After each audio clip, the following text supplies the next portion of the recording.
दुनिया भर में ये न्यूज़ कवर करी जा रही है कि इंडिया ने वीज़ा सस्पेंड कर दिए हैं कनेडियंस के लिए। और मैं ये देख रहा था, वेस्टर्न कंट्रीज़ ये बात देखकर हैरान है कि इंडिया में डर नहीं है, क्योंकि ज़्यादातर वो एज्यूम कर रहे थे कि उनके वीज़ाज़ की वैल्यू ज़्यादा है, क्योंकि ज़्यादा इंडियंस जाते हैं कनाडा में compare to Canadians coming to India. तो इनको असम्पशन थी कि इंडिया वीज़ा को छेड़ेगा नहीं, मगर इंडिया ने लिटरली कनाडा को कह दिया ये हम कर रहे हैं, आगे आपका डिसीजन है, आप क्या करते हैं। ये चीज़ देखकर ना, ये मूव देखकर ना सिर्फ कनाडा, कई वेस्टर्न कंट्रीज शॉक में है। और इंडिया ने आगे एक और डिमांड ये भी रख दी है कि जो कनाडा की एम्बेसी है भारत में, वहाँ पे स्टाफ बहुत ज़्यादा है, बहुत सारे लोगों को ये अपनी एम्बेसी में लेकर बैठे हैं हाई कमीशन ऑफ कनाडा में। यहाँ पे कटिंग करो स्टाफ की, फालतू के लोग जो यहाँ पे तुमने रखे हुए हैं जिसकी तुम्हें ज़रूरत नहीं है, इसकी कटिंग करो। और ये भी कह दिया है कि कनाडा इंटरफेयर कर रहा है इंडिया के अफेयर्स में। तो अभी तो देखिए, कनाडा का एक डिप्लोमेट वापस गया है, most probably in the future high commission of Canada का पूरा जो रूप है ये चेंज कर दिया जाएगा। और कहानी सिर्फ यहाँ पर नहीं रुकती। इसके बाद अब हम ये भी देख रहे हैं कि इंडिया की जो मेजर कंपनीज हैं, इनकी जो कनाडा आर्म है या फिर कोई छोटा सा बिजनेस ये कनाडा में ओपन करने वाले थे, ये बंद कर रहे हैं।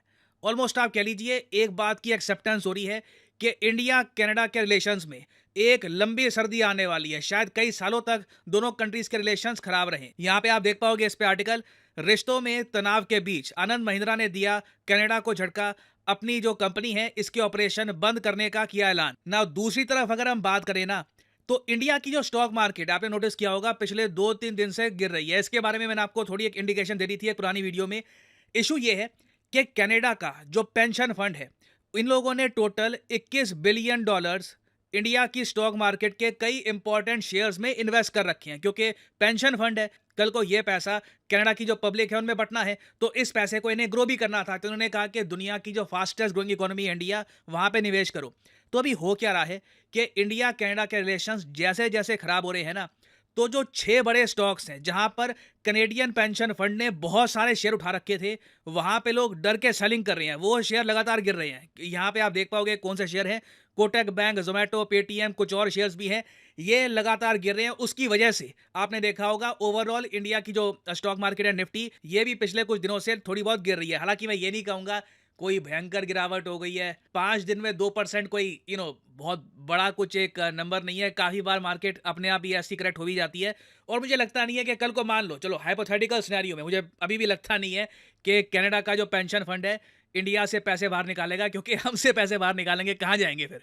फास्टेस्ट ग्रोइंग इकोनॉमी हम ही है, हमसे पैसे निकालेंगे तो अगेन कुछ ज़्यादा ऑप्शन बचती नहीं है। दुनिया में ज़्यादातर ग्रोथ हो नहीं रही, यूरोप रिसेशन में जा चुका है, तो इनको इंडिया की ज़रूरत पड़ेगी। तो मुझे लगता नहीं है ये पैसा निकालेंगे। बट मान लो हाइपोथेटिकली स्पीकिंग कुछ बहुत ही बड़ी अनहोनी हो जाती है, जस्टिन ट्रूडो और कुछ अनोखा बयान दे देते हैं और उसके बाद इनको फंड भी निकालने पड़ते हैं अपने, तब भी मेरा मानना नहीं है कि ये एक इतना बड़ा अमाउंट है जिससे इंडियन स्टॉक मार्केट को मैसिव झटका लगेगा।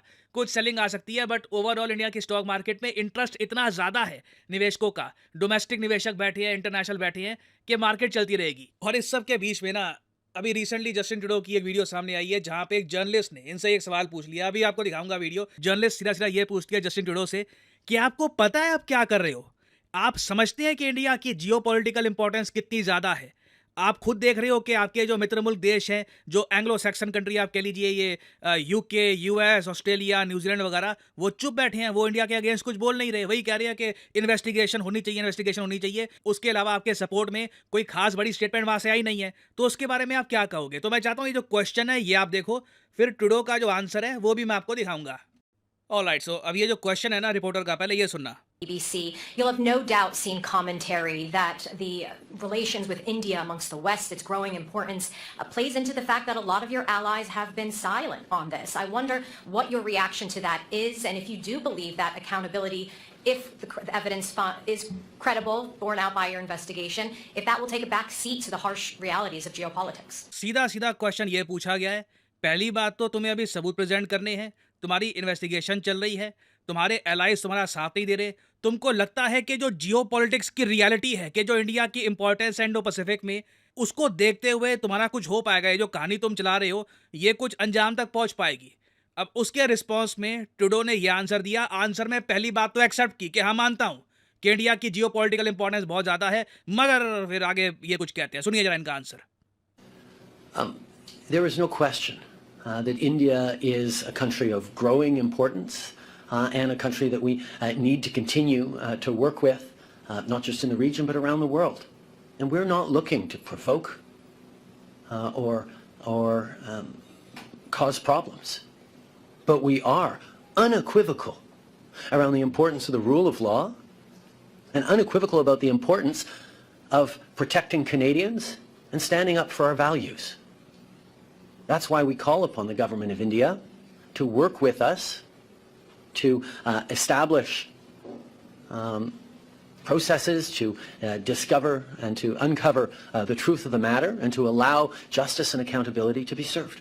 now आदमी जब बहुत ही बुरा फंसता ना कभी कभी तो दुनिया भी ऐसी पूछती है कि कहाँ जा रहा है, सोच ले क्या कर रहा है। तो अगेन देखिए, जस्टिन ट्रूडो ने घूम फिर के वही बात बोली है कि इंडिया के साथ कोऑपरेशन चाहिए। बट अगेन देखो, प्रॉब्लम यही आती है, जस्टिन ट्रूडो ने इंडिया को एक्यूज किया है, ओपनली बोला कि जी इंडिया के एजेंट्स थे, उन्होंने ये सब किया, पार्लियामेंट में खड़े होकर ये बात बोली और ये ऐड कर दिया कि मैं इस वक्त कनाडा की जनता से बात कर रहा हूँ। आप कोई कनेडियन को देखोगे ना, हाँ उसके माइंड में क्वेश्चन होगा कि जस्टिन ट्रूडो ने जो बात कही है वो सही है नहीं है, मगर वहाँ पर भी राष्ट्रभक्ति होती है, वहाँ पर भी लोग अपने देश से प्रेम करते हैं।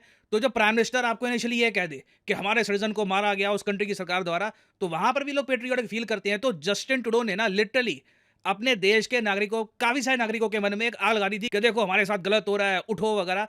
बट धीरे धीरे ना इनके खुद के नागरिक, वर्ल्ड मीडिया, जो अगेन जो सवाल पूछा गया था ये बीबीसी द्वारा था और जर्नलिस्ट ने भी सीधा सीधा ये पूछ लिया कि जो आप अभी इल्ज़ाम लगा रहे हो अगर ये सच हो जाते हैं, क्योंकि कनाडा में भी जो इनके मीडिया के बहुत सारे वरिष्ठ पत्रकार हैं वो भी कह रहे हैं कि कनाडा अपनी जो भी ये एलिगेशंस है साबित नहीं कर पाएगा।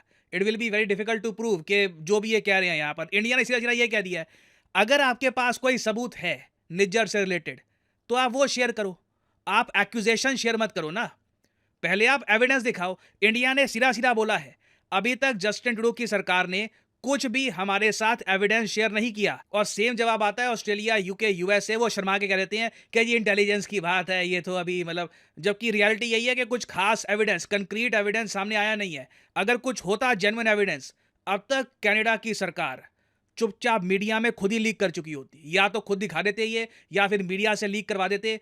The fact of the matter के ग्लोबल मीडिया इनसे पूछ रहा है कि सबूत कहाँ पे है, क्या आपको लगता है आप सही रास्ते में जा रहे हैं।